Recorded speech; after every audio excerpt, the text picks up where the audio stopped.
Assalamualaikum warahmatullahi wabarakatuh. Hai anak-anak, selamat pagi. Ketemu lagi dengan Pak Sidik dalam pembelajaran dari rumah.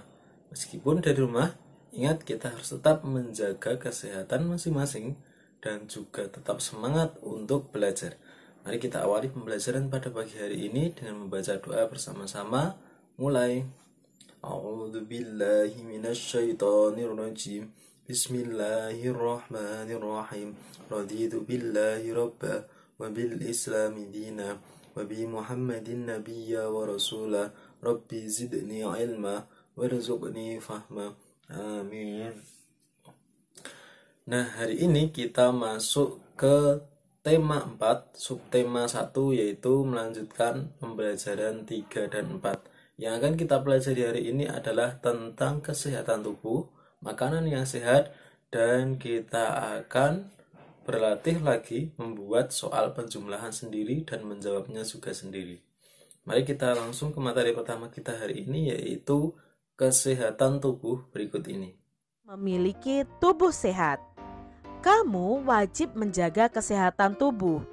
Tubuh yang sehat membuatmu dapat belajar dan bermain. Tubuh yang sehat juga membuatmu dapat berjalan dan bekerja. Tubuh yang sehat membuatmu dapat bergerak dengan aktif dan gesit adik-adik. Coba adik-adik bayangkan kalau kita sedang sakit, kita tidak bisa melakukan aktivitas kita dengan baik. Nah, kalau kita sehat ya adik-adik ya, kita bisa belajar, bisa bermain, bisa bergerak secara aktif. Setiap anak berhak memiliki tubuh yang sehat. Namun ada juga anak yang mudah sakit. Tubuh anak yang sakit itu menjadi lemah sehingga susah bergerak.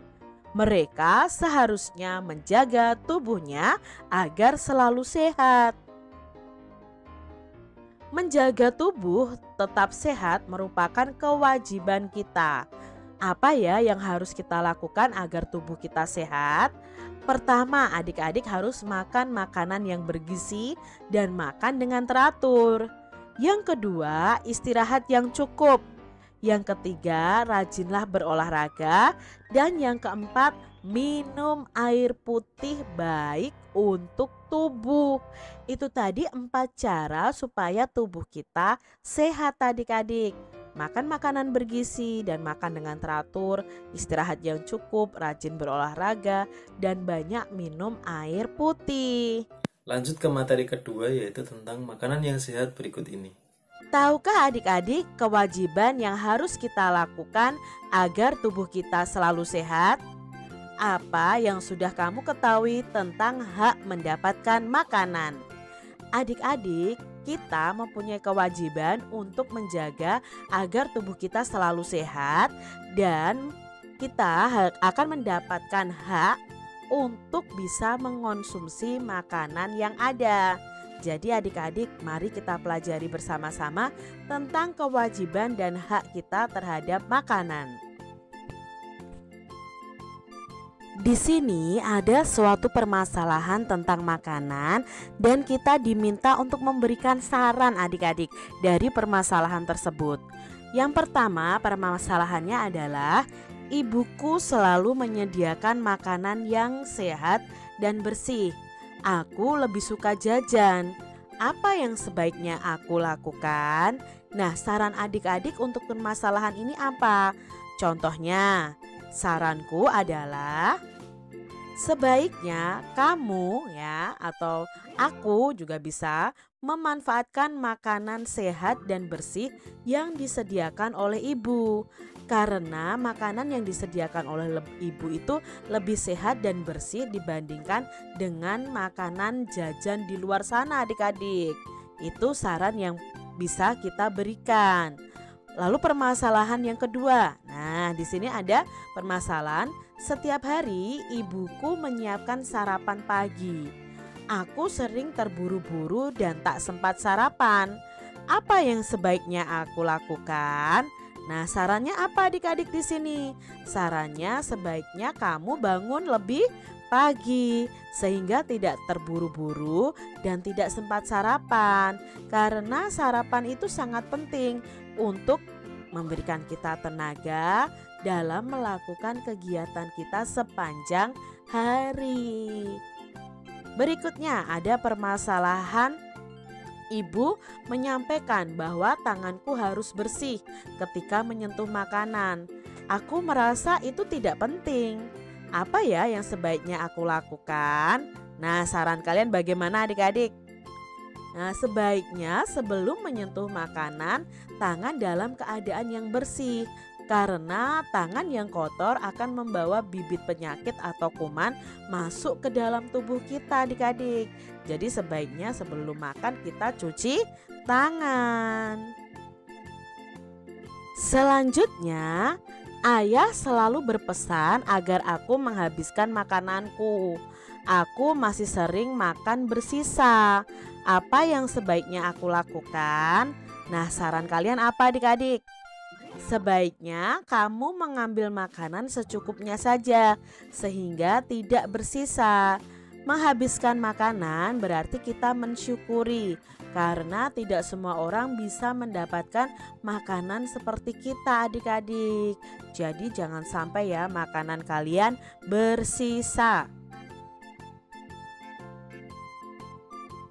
Bacalah kalimat-kalimat berikut, lalu jodohkan kalimat-kalimat berikut dengan permasalahan di atas tadi adik-adik. Di sini yang pertama, aku bersyukur masih memiliki makanan untuk dimakan. Mana permasalahan yang cocok dengan kalimat ini adik-adik? Nah, permasalahan yang cocok dengan kalimat ini adalah permasalahan yang tadi. Ayahku selalu berpesan agar aku menghabiskan makananku. Aku masih sering makan bersisa. Karena di sini apa hubungannya? Kita diminta untuk bersyukur memiliki makanan untuk dimakan. Lalu kalimat yang kedua ada sebelum makan tangan harus bersih dari debu dan kuman penyakit. Nah, permasalahan mana yang cocok dengan kalimat ini? Ya, permasalahan yang cocok dengan kalimat ini adalah ibu menyampaikan bahwa tanganku harus bersih ketika menyentuh makanan. Aku merasa itu tidak penting. Padahal sebelum makan tangan kita harus bersih agar terbebas dari debu dan kuman penyakit. Kalimat berikutnya adalah aku harus berhati-hati memilih jajanan. Makanan yang dijual di jalan sering dihinggapi lalat. Mana yang berhubungan dengan kalimat ini adik-adik? Ya, permasalahan yang pertama, ibuku selalu menyediakan makanan yang sehat dan bersih. Aku lebih suka jajan. Nah, ini permasalahan yang cocok dengan kalimat tersebut. Terakhir, mari kita simak lagi cara membuat soal penjumlahan dan menjawabnya sendiri berikut ini. Keluarga Dayu itu sering sarapan kentang adik-adik. Ayah Dayu ini ternyata memiliki kebun kentang. 5 panen terakhir, ayah Dayu memanen 1000, 1200, 1300, 1500, dan 2000 buah kentang. Wah, banyak sekali ya adik-adik ya. Ayah Dayu menyimpan sebagian kentang di rumah. Sebagiannya lagi dijual ke pasar. Nah adik-adik, tuliskan beberapa kemungkinan kentang yang dijual dan yang disisihkan untuk di rumah. Di sini sudah ada gambarnya. Ini adalah banyak kentang yang dijual. Itu deret sini ya adik-adik ya. Lalu banyak kentang untuk di rumah misalnya seperti itu. Mungkin banyak kentang di rumah lebih banyak atau banyak kentang yang dijual lebih banyak juga bisa. Contohnya di sini Kak Citra punya misalnya kentang yang dijual tuh hanya 200. Lalu banyak kentang untuk di rumahnya berapa?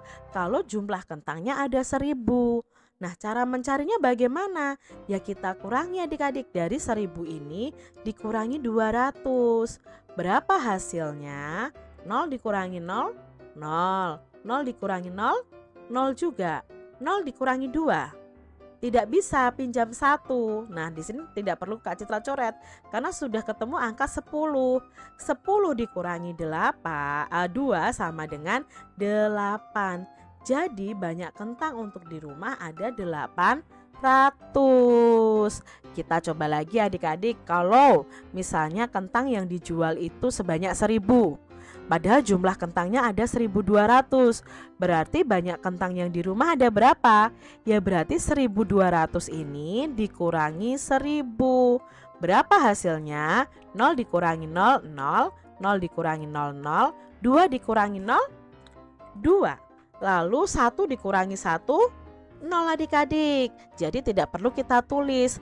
Maka banyak kentang yang di rumah ada 200. Jadi nanti kalau kalian jumlahkan 1000 ditambah 200 itu ya hasilnya 1200. Sekarang misalnya banyak kentang yang dijual hanya 300. Maka banyak kentang untuk di rumah ada berapa? Ya kita tulis 1300 dikurangi 300. 0 dikurangi 0 adik-adik. Ya 0. Lalu 0 dikurangi 0, 0 juga. 3 dikurangi 3. Habis ya 0 juga. Lalu kita turunkan angka 1.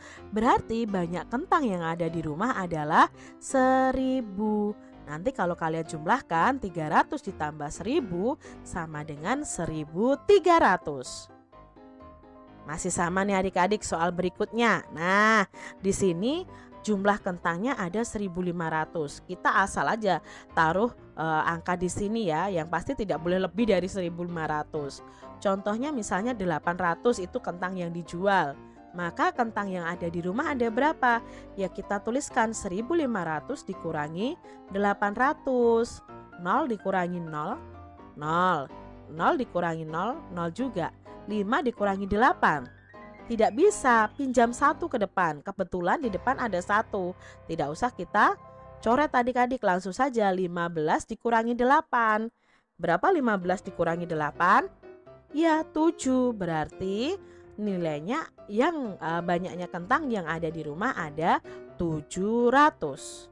Sekarang berikutnya, banyak kentang yang dijual 750. Maka banyak kentang yang di rumah ada berapa? Nah, karena di sini jumlah kentangnya ada 2000, ya 2000 dikurangi 750. 0 dikurangi 0, 0. 0 dikurangi 5.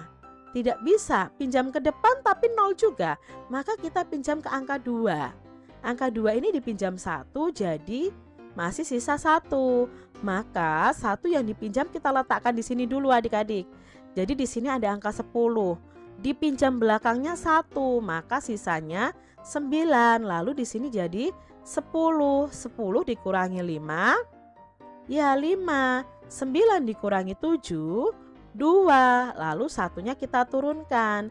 Jadi ketemu banyak kentang yang untuk di rumah adalah 1250. Nah, itu tadi pembelajaran kita hari ini. Sebelum Pak Sidik akhiri, nanti anak-anak silahkan, kegiatan hari ini adalah mengerjakan latihan pembelajaran 3 yang ada di LKS tema 4 halaman 17 dan latihan pembelajaran 4 di LKS tema 4 halaman 20.